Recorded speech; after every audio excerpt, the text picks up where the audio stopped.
Hey there everybody, it's me, the boar once again, and I'm coming with another story of the Greek mythology.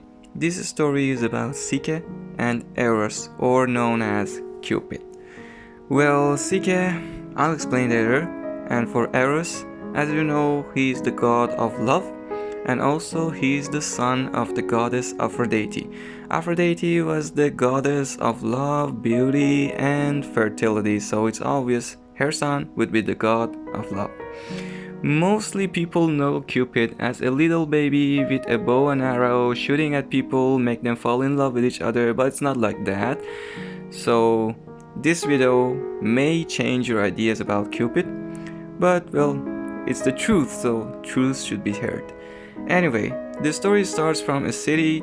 There was a king in a city with 3 daughters. The 3 daughters were the most beautiful girls in the nation, and the most beautiful of them was Psyche, the last girl. And well, everybody praised her, everybody said compliments to her.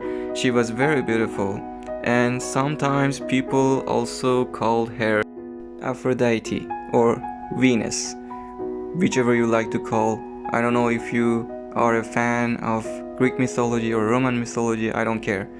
Just people believe that she is the exact representation of Venus.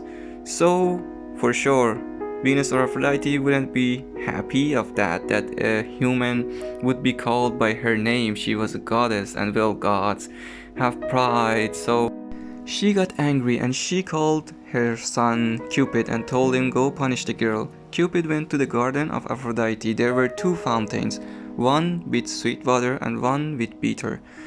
Then Cupid went to the room of Psyche. Psyche was sleeping, so he went to her and poured a little of the bitter water on her hairs.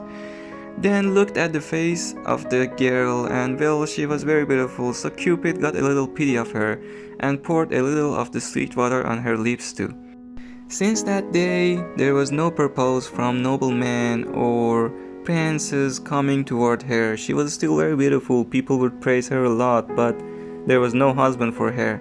So their parents went to the fortune teller. The fortune teller said an oracle that Psyche, there is no mortal human waiting for you as a husband. There is only a monster on the top of the mountain who has been linked to your destiny.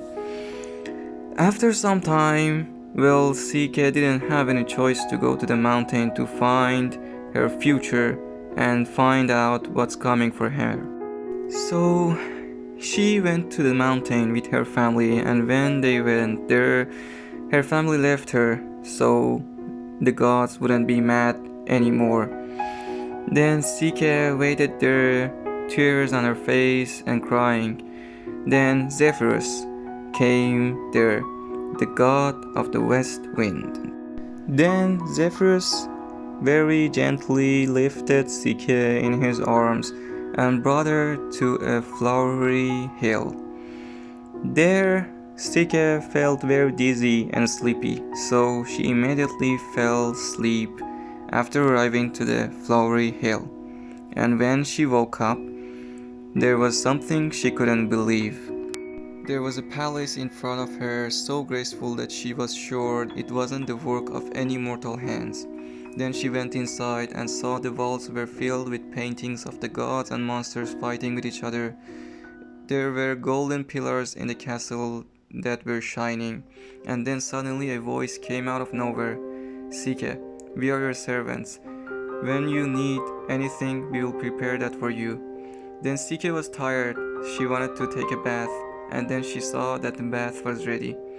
Then when she came out, she was hungry, and then she found a table popping out from nowhere, filled with the most delicious and the most sweet wines she has ever seen in her life. And while she was eating, there was a music coming from the invisible performers. She has finally found the happiness, but there was just one thing missing, her husband.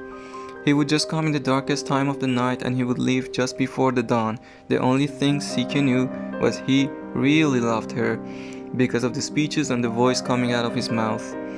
There was many times Psyche has asked him, please show me yourself, but the man would say, do you doubt my love? I don't want you to see me as a god or a monster, so please, I just want you to love me. After some time passing like this, Sika missed her family, so she told her husband, and the husband made Zephyrus bring her sisters to the castle. After they came, they embarrassed each other and talked a lot. They asked about the husband, and Sika told the truth. The sisters said, maybe he's really a monster, so pick a lamp and a dagger and hide it in your bed. Then, when he falls asleep, go to his bed and look at him. If he's not a monster, then you're the happiest girl in the world. But if he is, then immediately cut his head off. Sika was very curious, so she did the same, and when she looked at the face of her husband, she saw the most beautiful and handsome man in the world, with two purest white wings on his back. He was Cupid, or Eros, the god of love. Then, when Sika was shocked by the beauty, some drops of hot oil dropped on the body of Cupid, and Cupid woke up startled, then immediately flew out of the window. Sika followed him, but she fell from the window to the ground. Then Cupid turned and looked at her and told her, "Is this how you repay my love? Love cannot exist with suspicion. You wanted to kill me. You thought I was a monster. Then the only punishment I will give to you is leaving you forever. Go back to your sisters." And this was the end of the first episode of this story. I hope you liked it. It was romantic, very good for the girls. So please drop a like and tell me in the comments any advices you have.